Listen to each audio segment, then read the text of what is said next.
Hello, this is Arielle from Inconspicuous Bear, and I'll be narrating the heroic version of the Dragons of Nightmare encounter in Emerald Nightmare from a Guardian point of view. Dragons is a council type encounter where you have 4 total dragons, but on heroic only 3 of them will ever be active at one time. And for this fight, one of the dragons always remains on the ground, that's Cassandra, and then the other spot is occupied by one of 2 dragons at any given time. So for example, you have Tarar, Emerus, and Yasandra. Yasandra is always going to be on the ground, and let's say Tarar starts on the ground, so then Emerus will be in the air, then at 70%, Emerus and Tarar will switch, and then at 40%, Emerus and Tarar will switch again. Each of the dragons has its own unique set of abilities, and then a couple of things that are shared across every single dragon, but it's not your typical council type encounter in that you stack them all up and cleave, because one of the abilities basically prevents that. So it's an interesting fight, sort of. I mean, from a tank point of view, it's kind of, I don't want to say boring, but very stereotypical dragon, in that the only real threatening ability for a tank is the breath, but there are still a lot of abilities that you sort of need to be aware of, if not for yourself, then for your raid and positioning purposes, so we better get started on those. First ability is called Mark of, and then insert dragon's name. This is a stacking dot that can stack up to a maximum of 10 times. If it ever reaches 10, then that person will be stunned for 30 seconds, which is obviously just like extremely bad and probably causes a wipe. So this is also the swap mechanic, so the whole idea is to make sure that nobody ever reaches 10 stacks, which means you have to swap dragons periodically. So to do this, both you and your other tank run to the middle, switch dragons, and then run to the other side. The last time we saw something like this was in like 4 Horsemen in Naxxramas, so this might be a little old school. So just remember, when you're switching dragons, just run towards the other tank, taunt the other dragon, and then run back to wherever you're supposed to be in terms of positioning. The only other thing you need to worry about with this is that when the dragons switch, so at 70 and 40%, the dragon that goes up in the air immediately clears all of their stacks of the debuff, so it'll be on whoever has Yasandra to dictate the swap at that point. As I mentioned before, each of the dragons also has a breath. This breath does 1.2 million damage to everyone in a frontal cone of 45 yards, but this should only ever hit the tank that currently has the dragon, because everyone should be 45 yards apart for the mark debuff anyway. This is the other thing you need to plan your swaps around, so that you and your co-tank don't take 2 breaths to the face during a swap. So let's watch the breath timer, as well as the number of stacks of debuff, and it should be pretty easy to figure out. So Emerus has 2 specific abilities to that dragon, one that you care about anyway, one that happens when Emerus is on the ground, and one that happens when Emerus is in the air. When Emerus is on the ground, Emerus will periodically spawn these little like kind of blob ads that need to be tanked and killed, and these ads will also periodically cast a like raid-wide AoE damage. You obviously don't care about the damage because the damage is trivial to you because you're a tank, but everyone else cares about the damage because there's a large amount of healing that everyone else has to be doing at the time. So how you contribute to this is by interrupting and stunning the 2 ads. Obviously your melee should be handling this and this shouldn't be a problem, but if for whatever reason you need to back them up with a stun or an interrupt, please do so. Emerus' second ability is when she's in the air, she'll spawn mushrooms on top of anything that's not a dragon that dies. So these are things like the horror ads from Sandra's Blooms, the shades from Lethon, or any leftover corrupted little blobs that spawn. When each of those die, it'll also spawn a mushroom, and if you're inside the mushroom when it explodes, you'll take about 1 million nature damage. So just make sure you're watching the mushrooms and trying to get out of them if you can. Tarar is far and away the most dangerous dragon on the ground, but when he's in the air, he'll periodically do an AoE fear, like just your standard dragon fear.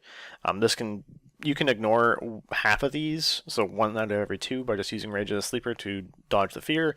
That's pretty valuable, because if you are trying to position a dragon, like do a swap or something, it's very valuable to make sure that you are not getting screwed up by the fear. So definitely save Rage of the Sleeper for fears if you happen to have Tarar that week. Tarar will use 2 abilities on the ground that you care about. The first is he'll split himself into 2 different copies, which will mimic his breaths, but That's basically all they do. So whenever he breathes while the shades are active, they will also breathe. The breaths they have do less damage, but you want to make sure that you ideally use a cooldown for those because it can be a lot of burst damage at once, and if you are rotting away due to healers having to do other things, it can be pretty dangerous. So save your cooldowns for shades. The other flip side of that is they die pretty easy, so just make sure that your DPS are swapping to them whenever they are up. Our second grounded ability is to put a cloud of green grass on the ground, and anyone that steps into it will be put to sleep for 6 seconds and take a bunch of damage. This is important to you because you want to make sure the dragon is not sitting in the middle of a bunch of green sleep clouds, and also important because you don't want to step into it for any reason. So just pay attention to all the green stuff on the ground and move the dragon if you have to.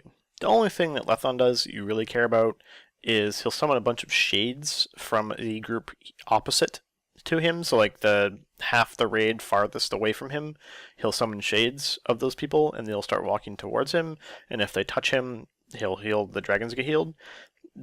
You don't really care about this too much, other than it's a really good opportunity to make sure you are basically thrashing everything, to snare everything, and just get out a bunch of damage. So switch to AoE mode when the shades are up, but otherwise you don't really care too much. You'll notice that I pretty much neglected to mention any of Sandra's abilities. That's because generally you don't particularly care about them. They're mostly not your responsibility, and if you are having to deal with them, then something else has gone horribly wrong. So, I mean, keep an eye out for any stray ads and pick them up if you can, but other than that, don't go out of your way to be handling Ysandra's mechanics because that's not your job. For talents, there's like a pretty narrow set that are particularly useful on this fight.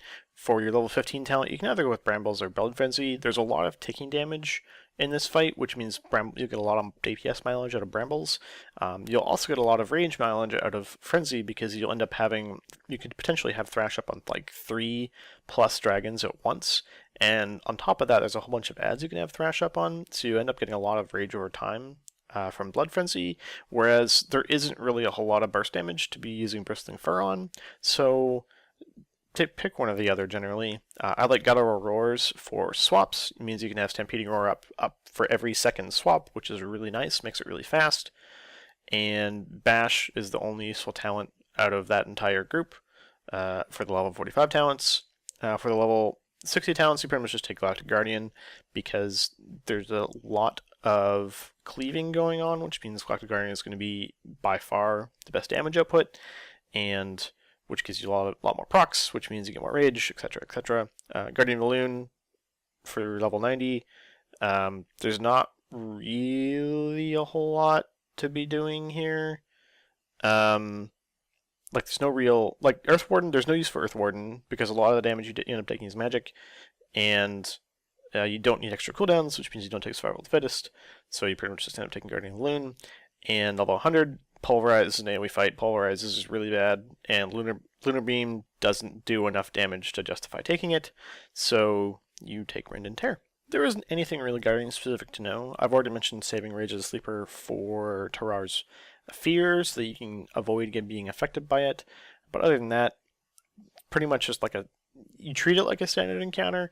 I will say that if you have a Destral Warlock in your raid, you want to make sure that you're kind of close to the 45-yard range limit on the mark, because that they're able to drastically increase their DPS by doing that. But otherwise, it's just a run back and forth a lot and thrash a lot fight.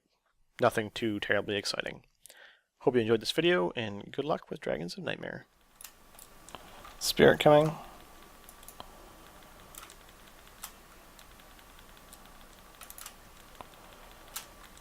Okay, we're gonna swap.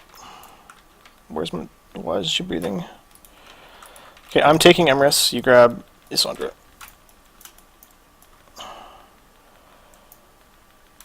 This is all kinds of messed up.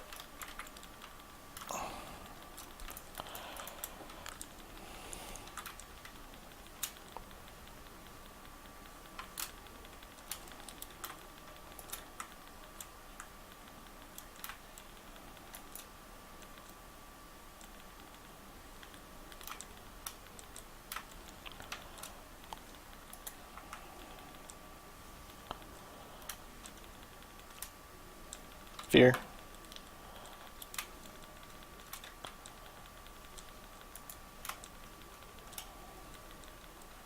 Oh my god, fear. Fuck fear.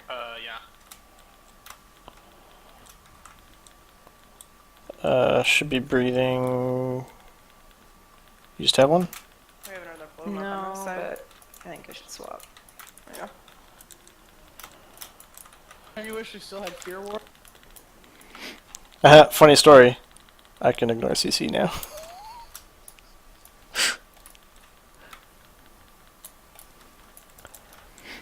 I have built-in fear ward.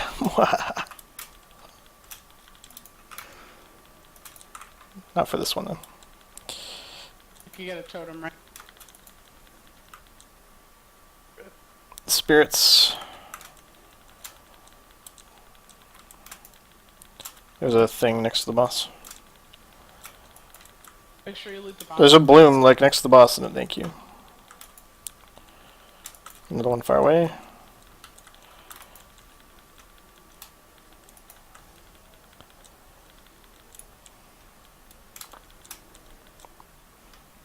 Thank you.